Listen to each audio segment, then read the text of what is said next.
Hello viewers, welcome to the my channel జీవశాస్త్రం వాళ్ళ with stories.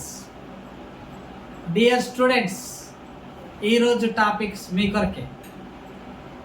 మనమందరము ఈ రోజులలో చాలా ఉక్కపోస్తున్నది, వేడవుతున్నది అని బాధపడము, విచారపడడం చూస్తూనే ఉంటున్నాం.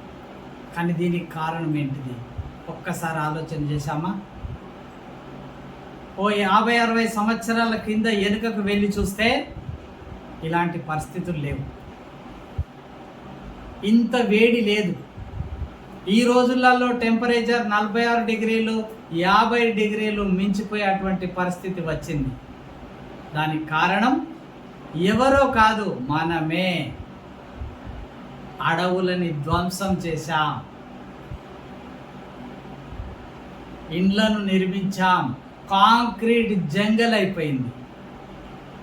ఎవరొక్కరము కూడా మనము మొక్కలు నాటడం అనేది చేస్తాలేము. ప్రకృతి సిద్ధంగా వచ్చినటువంటి ఆ వర్షాన్ని ఒడిసి పట్టడం లేదు. హాయిగా ఎంజాయ్గా చేతులూపుతూ మార్కెట్కి వెళ్ళి మనకు కావలసినటువంటి సరుకులని పాలిథిన్ కవర్లలో నింపి ఇస్తే వాటిని మోసుకుంటూ ఇంటికి వచ్చి ఆ సరుకులని ఇంట్లో పెట్టి కవర్లన్నిటిని తీసి బయట పడేస్తున్నారు. ఆ వెళ్ళిపోయినటువంటి పాలిథిన్ కవర్లు బయట భూమిలో నశించిపోవడం లేదు. పాలిథిన్ కవర్లు భూతాలు లాంటివి, దయ్యాల లాంటివి. దాదాపు 500 సంవత్సరాలైనా కూడా ఆ కవర్లు అలాగే ఉంటాయి, భూమిలో కలిసిపోవు.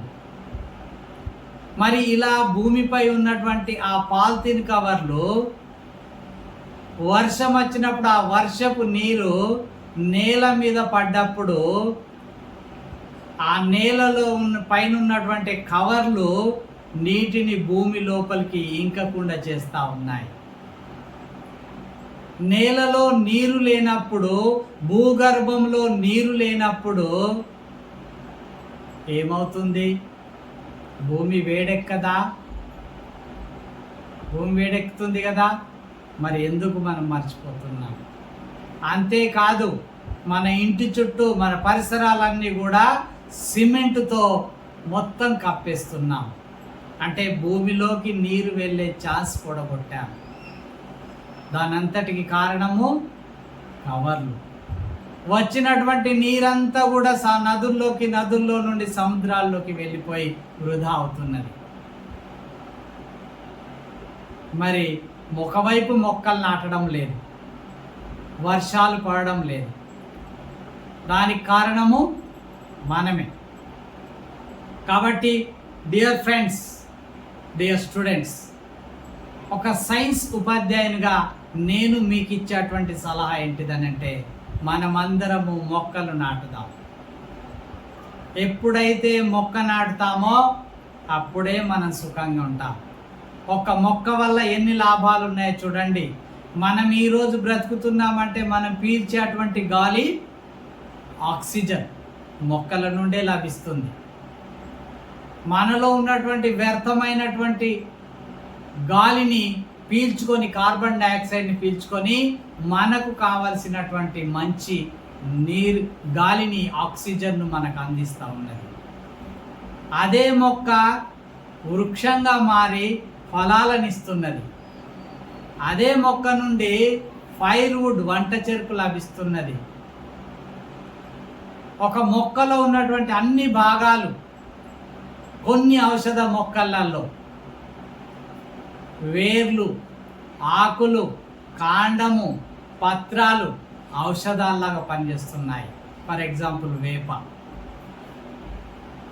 కొన్ని మొక్కల నుండి ఫలాలు లభిస్తూ ఉన్నాయి. ఎన్ని రకాలుగా మొక్క మనకు సేవ చేస్తూ ఉన్నది.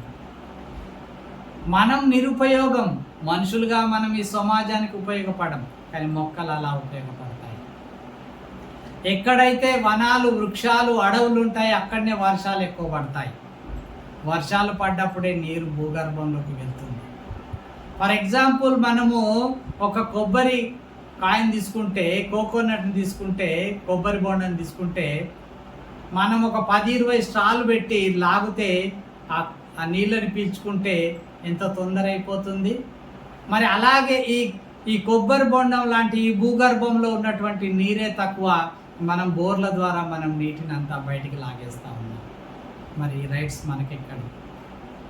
మనం భూమిలోకి నీరుని ఇంకకుండా చేసినప్పుడు ఈ భూమిలో నుండి నీరుని తీసుకునేటువంటి రైట్స్ మనకు ఎక్కడ ఉన్నాయి? అందుకే డియర్ ఫ్రెండ్స్, మన ఇంటి దగ్గర ఏదో ఒక చోట ఇంకుడు గుంతని పెట్టాలి. ప్రతి ఒక్కరు ప్రతిజ్ఞ పూనాలి, మొక్కలు నాటాలి. ఈ ప్రకృతిని మనం కాపాడితే ఈ ప్రకృతి మనని కాపాడుతుంది. ఈ ప్రకృతిని మనం కాపాడకపోతే ఆ ప్రకృతి కూడా మనని కాపాడదు. ఇదే సత్యం. ఏది మనం ఇస్తామో అదే పొందుతాం అనే విషయాన్ని మర్చిపోకూడదు. Thank you one and all.